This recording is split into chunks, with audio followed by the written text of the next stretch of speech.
At the end of January, Nvidia released a driver enabling RTX Video HDR, a driver-side tool to enable automatic conversion of SDR videos into HDR ones with the help of real-time machine learning on an RTX GPU. If you enable it and watch videos on YouTube in your browser that are SDR, they will now be presented as HDR ones. But that is not the only thing that driver had. Hidden in this driver was something stupendously cool, and it was discovered by modders shortly after release. Alongside this machine learning HDR conversion for videos, Nvidia has created the same tool for games. It's not yet enabled in the driver with any user interface, and who knows when it might, if at all, be enabled in the future, but it is there, just hidden away in the driver right now. Although it is hidden at the moment, you can still use this HDR conversion tool for games on an RTX GPU right now. So you can add high quality HDR to essentially the entire catalog of games created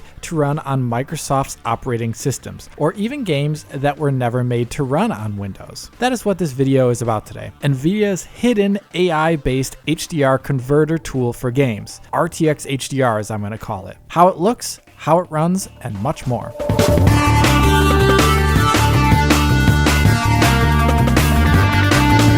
So how do you get it working? First, download the NV True HDR mod from Nexus Mods. From here, all you need to do is open up the provided exe there in the compressed package. When clicking that executable, it'll open up a command terminal. From here, you can elite hacks or manual type the executable you want to target, or more simply, just drag and drop the exe into the command prompt window and hit enter. Here we'll ask you what quality level of HDR you want, and then you just have to type in the one you want and hit enter. That is it. It's usually that simple for most games out there, and for those that it's not, I'll talk about that later. But before I get into that, you may be wondering, why even use this driver hack in the first place when Windows 11 ships per default with Auto HDR, which is a similar feature from Microsoft to enable HDR in games that do not support it. The reasons to use this RTX HDR over Auto HDR are many, actually. This RTX HDR works with DX titles from DX9 up to DX12. Auto HDR per default only works with DX11 and 12 titles, and it has a whitelisting of games to work from.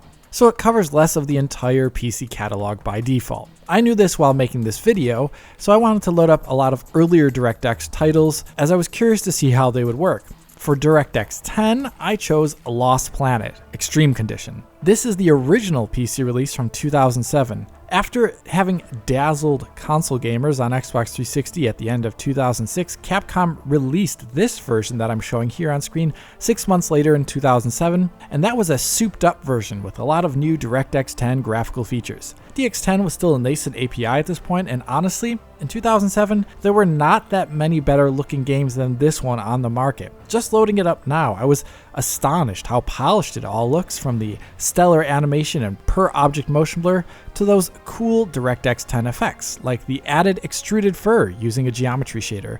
That's something completely missing from the console versions or DX9. So it is and always was a handsome game. How does it look seeing it with this RTX HDR for the first time?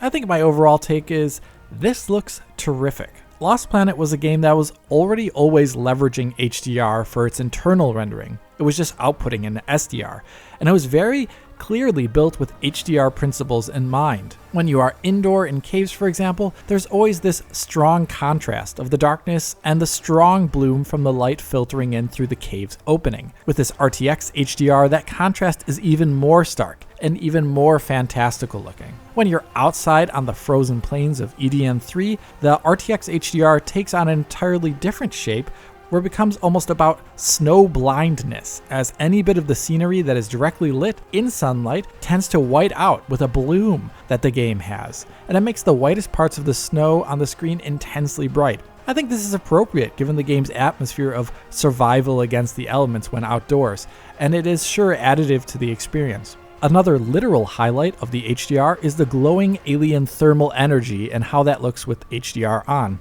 There's these little pockets of intense orange that you can see amidst seas of white or blue. Explosions are another highlight in HDR, but honestly, they've always looked really awesome in Lost Planet. Windows 11 Auto HDR did not even toggle for this game when I was loading it up. which is usually what it does in the right-hand corner in those games that it will support, which you can see here. So this entirely new and genuinely revitalizing HDR experience was only made possible thanks to this driver-based tool and mod.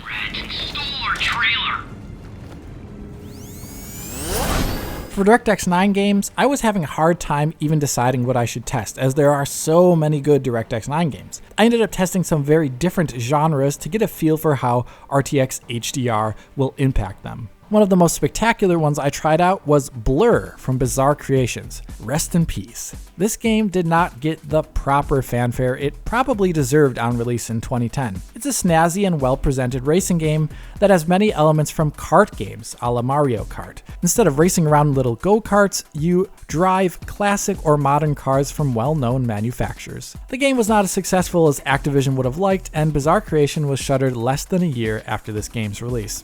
Unfortunately, even though I'm showing the game off right now, it cannot easily be purchased today as it seems to have been delisted from Steam. I think the game is actually great fun, and on PC it was a very late period DirectX 9 title. And in spite of that, DirectX 9 in 2010, it looks fantastic, and the Nvidia HDR here takes it up a notch. I think some of the greatest differences I noticed was in the skyline rendering, which blooms out with great highlights in HDR and contrasts greatly with the racing terrain below, which tends to be more neutral in color tone and brightness owing to the surfaces being made of dirt or asphalt. So as you are rounding corners on a variety of the game's track, you can often find yourself being slightly dazzled by the strong hues found on the horizon. And that's something that I wouldn't say happened with the game before. Another nice benefit of the HDR is found on the cars themselves, which often have convincing glints and reflections across their surfaces, which HDR picks up nicely. And of course, there's also the various special effects that are thrown out when you use the on-track power-ups in the game, some of which look really spectacular, like the track Lightning. That looks particularly awesome with this RTX HDR on.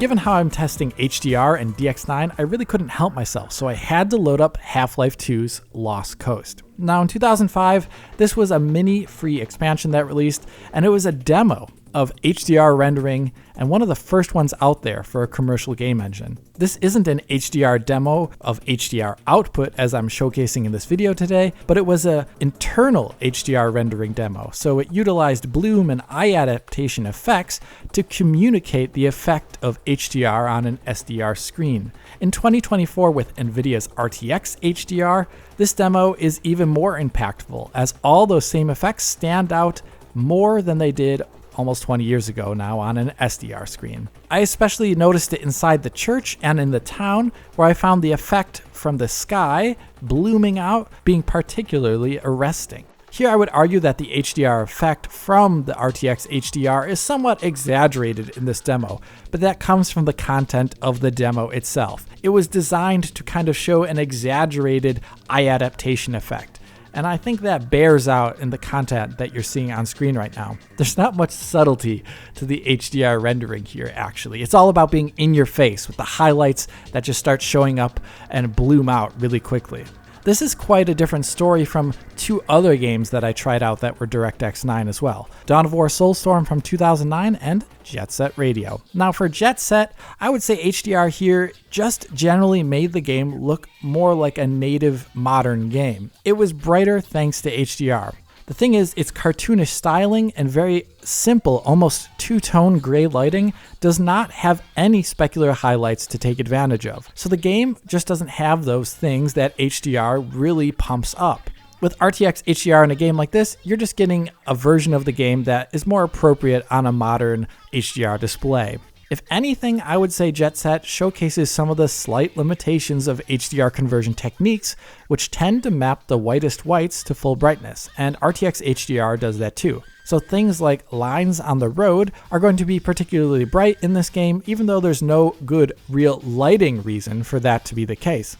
It looks fine in the end, but I would say this is definitely not a standout title for using this RTX HDR. I would say there was a similar effect in Dawn of War, but I think that's more about the game's art style choices. See, in the grim darkness of the 41st millennium, things are depressing and bleak, and there's only brown and gray. The The game's environments and a lot of the lighting in this game is very mid-tone. The only thing that really stands out on an HDR display here while using RTX HDR was things like muzzle flashes from the guns being fired by the troops on the ground. They're little bright spots in an otherwise very kind of dark, drab game. A little nice additive HDR effect that was minimal, but it's nothing all too transformative. Still a nice little positive here.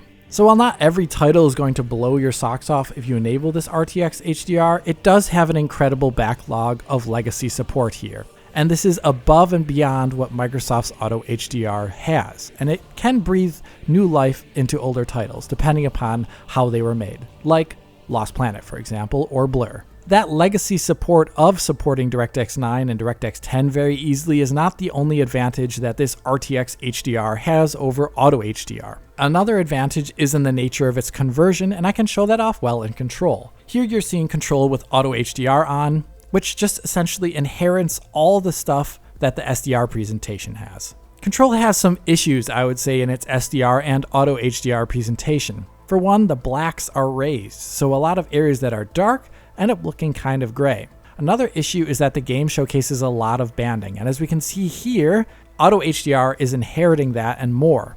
Looking in the dark corner here, we can see various shades of colors that are comprising it, and the colors are not blending into each other with a gradual fall off. Instead, we can see discrete changeover points between the color values. This is banding. And in the darkest region, we can also see that it's actually kind of gray. I don't think it looks good in SDR or in Auto HDR, honestly. Now let's compare to the RTX HDR here. This does some things differently. One, there appears to be banding reduction. There's more gradual fall off here between the areas that are dark. I wouldn't say it's 100% perfect, but it's better than what Auto HDR is doing. Another thing is that if we look at the darkest area, we can see that it's getting closer to a truer, darker black, which is something that Auto HDR does not do here. So I would say, based upon an experience like this one in Control, this RTX HDR is going to offer a better HDR experience than Auto HDR. The only slight caveat that I can notice based upon my comparisons is that the RTX HDR here does slightly increase color saturation. And I think that can be seen in the opening pre-rendered video segment when we look at Ati the janitor. His jacket here with RTX HDR is a more saturated blue than it is in the Auto HDR presentation. The Auto HDR presentation in that aspect is more true to the original game, which is definitely going for a desaturated art style. So by default, it appears that RTX HDR here in this pre-release driver has a slight vividness boost or saturation boost, like the Nintendo Switch has. Right now, modders have created ways to get around this effect, but should RTX HDR come out in an official form, I would like there to be a saturation toggle so that the user has a choice whether or not to increase vividness. Another difference to consider with Auto HDR is the performance hit of RTX HDR. Since this is using the machine learning hardware in an RTX GPU to do extra work to achieve the end result, it will have a performance penalty when turned on. I measured the effect of that in Deus Ex Mankind Divided in the benchmark there on an RTX 3070 at 4K, and I found that Microsoft's Auto HDR only decreases performance by less than a single percentage point. RTX HDR on low by little more than 4%. Medium and very high decrease performance by a little bit more than 6% respectively. So there is a cost in running this in any form, whether it's on the low setting or the very high setting. But honestly, that's not too much of a performance decrease to not get raised black levels like we can see in Auto HDR, and it will also decrease banding, something that Auto HDR will not do. I would say that is a performance hit for HDR that is worth it at any level. And if you're going to make a choice here, there's not really big differences between the low and the very high setting, and if they are there, they are so subtle in their differences that I haven't really noticed them yet. So all in all, I would say RTX HDR in this weird preview modded version in the driver is really cool, and I've had a blast testing it. As a part of that testing, I wanted to see how far I could take it beyond DirectX 9. So I tried it out in APIs that it does not natively support. What about OpenGL, like we can see here in Doom 3's original release from 2004? Well, getting RTX HDR to work here was very simple. All I had to do was toggle this parameter in the driver to preferred layered on DXGI swap chain, and then the RTX HDR works as if the game was a native DirectX app. In a dark game like this one, HDR adds stupendously to the presentation, as the entire game is about the play between darkness and light and how light plays off reflective plastic and metal materials. Doom 3 was completely ahead of the curve when it came out in 2004 in this aspect, and I think re-experiencing it with RTX HDR on an OLED panel in 2024 was just sublime. The dark areas stayed incredibly dark with RTX HDR on, and all the highlights were pristine and bright. I highly recommend trying out Doom 3 with this mod if you can. I also tried it out in a Vulkan title, but not in the typical one. Rather, I used an emulator, RPCS3, to try out Killzone 2, and that works in the same way as Doom 3 did. You have to turn on that little flag in the driver that I talked about, and bam, you're playing Killzone 2 under RPCS3 with RTX HDR on in 2024. It's pretty cool. The fact though that these OpenGL titles and Vulkan titles worked so easily with RTX HDR got me thinking, and I wanted to try out other titles on even older APIs. What about DirectX 8, as we're seeing here with Star Wars Republic Commando from 2005? Native DirectX 8 will definitely not work by its lonesome, but you can use a program called DG Voodoo, which will convert DirectX 8 calls into DirectX 11 calls, and thus it will make RTX HDR work as if native, as we're seeing in all this footage here. And as you can see, I think it works pretty well in this game. In a game like this one that extensively uses bloom and a combination of real-time shadows and baked lighting, the principles of lighting are already there to a degree. So adding in HDR is a natural fit in comparison to Jet Set Radio that I talked about earlier. Basically, the more modern the lighting techniques are in a game, the better HDR is fit for it. And I would say it looks especially great in many scenes in Republic Commando, as all that blaster fire and special effects work tends to be white or blue coated with high levels of luminance then in HDR. And it gives off a great contrast to the otherwise gray and brown of much of the game's environments, at least in the first few levels.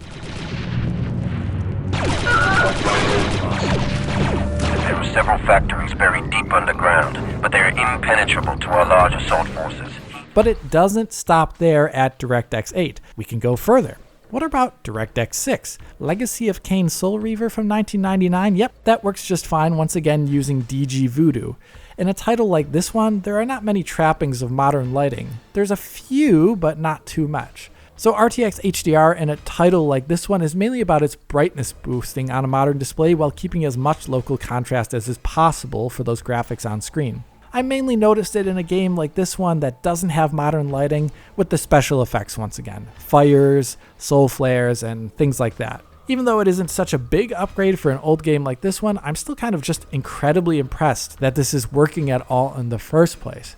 But once again, I think we can go further and deeper. What about 3D effects glide? Turok Dinosaur Hunter from 1997 says yes, it is possible. By utilizing a separate program called nglide, 3D effects is emulated to a great degree under DX11. And once again, we can get RTX HDR here to work too, thanks to that. Oh brave new world, we can play Turok with machine-learned HDR. What a wondrous sight! In a game like this though, RTX HDR is once again more about the brightness boosting while maintaining contrast. Turok does not even have lighting at all for HDR to take advantage of. Yep, Turok is too cool for lighting.